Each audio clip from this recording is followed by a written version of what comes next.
You've just landed in Paris, feeling that buzz of excitement and ready to charm everyone with your practiced French phrases. But there are certain words that sound so uncannily like English, yet mean something so wildly different that saying them aloud can instantly make you sound, utterly ridiculous. These linguistic landmines, known as false friends, are everywhere in French, lying in wait to trip up even the most confident traveler.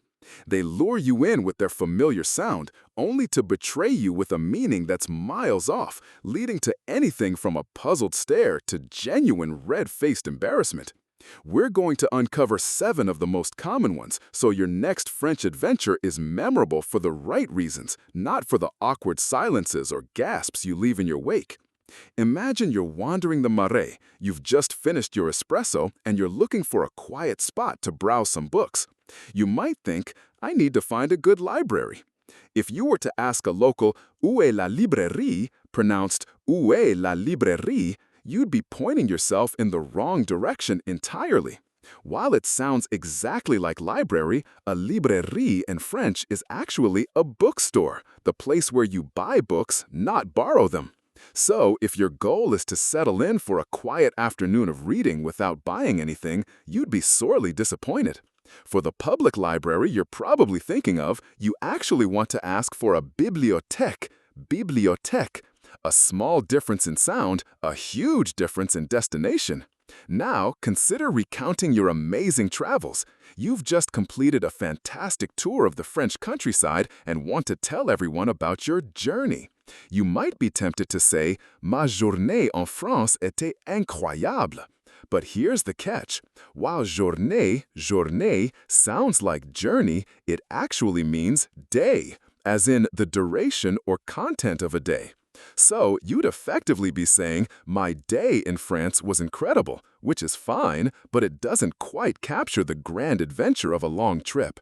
If you want to talk about your actual trip or voyage, the word you need is voyage, voyage. Un voyage is a journey, a trip, a voyage. Don't let your travel stories get minimized by a tricky day. It's not just about getting to the right place or describing your travels, is it? Sometimes even the smallest adverbs can completely derail your meaning. What if you wanted to tell someone something was happening right now, but ended up implying something entirely different? You're trying to explain your current project, and you confidently state, Actuellement, je travaille sur ce projet. Actuellement, je travaille sur ce projet. You might think you're saying, actually, I'm working on this project. But in French, actuellement means currently or at present. So you've correctly conveyed your current work, but if you actually meant as a matter of fact or in reality, which is what actually implies in English, you've missed the mark. For that, you'd need en fait, en fait. Imagine trying to clear up a misunderstanding by starting with actuellement and instead just stating a fact about the present. The confusion would only deepen. Here's where things can get a little delicate. You're having a friendly chat, maybe at a cafe, and you notice someone's outfit.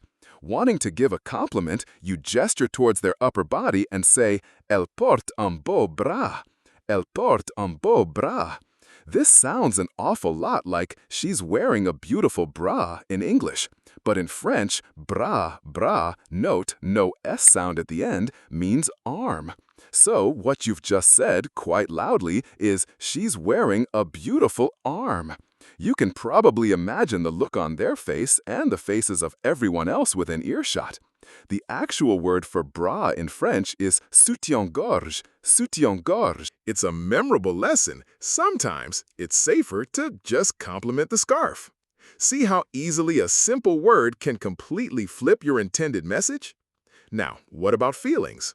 Imagine trying to express a deep emotional state only to find you've told someone a lie instead. You're recounting a personal setback, a time when your hopes were dashed, and you say, J'ai ressenti une grande déception quand mes plans ont échoué.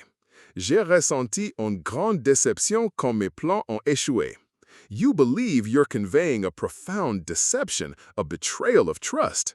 However, déception in French actually means disappointment.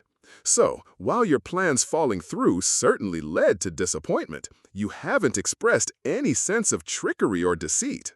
The French word for an actual deception, a lie or trick, would be tromperie or fraude, tromperie. It's a subtle but critical distinction when you're trying to share your innermost feelings. All right, now for one that has caused countless tourists some truly spectacular embarrassment. You're at a French supermarket trying to find something to keep your food fresh, perhaps some cling film or a spray to preserve fruits. You approach a staff member and innocently ask for préservatif. Préservatif. In your head, you're asking for preservatives for your food. But the look on the shopkeeper's face will tell you everything you need to know. Because in French, a préservatif is a condom. Yes, you just asked the bewildered shop assistant for condoms when all you wanted was something to keep your leftovers from going bad. The correct term for a food preservative is conservateur, conservateur. This is truly one of those moments where you wish the ground would just swallow you whole. These are the kinds of slips that can instantly transform a polite conversation into an awkward silence or even a scandalized gasp. But there's one more, often used in professional settings, that can completely change the intent of your participation. You're in a meeting, eager to help, and you offer, "Puis-je vous assister avec ça? Puis-je vous assister avec ça?" You mean, "Can I assist you with that?" However, the French verb assister doesn't mean to assist or to help in the English sense. It means to attend, a meeting, a class, an event. So, by saying, "Puis-je vous assister," you're essentially offering to attend you, which sounds quite odd, or even a little creepy depending on context. If you want to offer help or assistance, the verb you need is aider. "Puis-je vous aider" is the polite and correct way to offer help. So there you have it, 7 seemingly innocent French words, each capable of creating a linguistic landmine. From wanting to read a book to offering help, these false friends can subtly, or not so subtly, shift your entire message, sometimes with hilarious or deeply uncomfortable results. It's a vivid reminder that language is more than just individual words. It's about context, nuance, and understanding the culture that shapes those words. These little traps are part of the adventure of learning. The beauty of travel and of truly engaging with new languages lies in these small, sometimes hilarious discoveries. It's about embracing the journey, even when you accidentally ask for condoms instead of food preservatives. So, next time you're planning a trip to a French-speaking country or just brushing up on your Duolingo, remember these tricky false friends. They're a rite of passage for any budding linguist, and now you're armed with the knowledge to navigate them like a seasoned pro. What other language slips have you had on your travels? Share your stories below.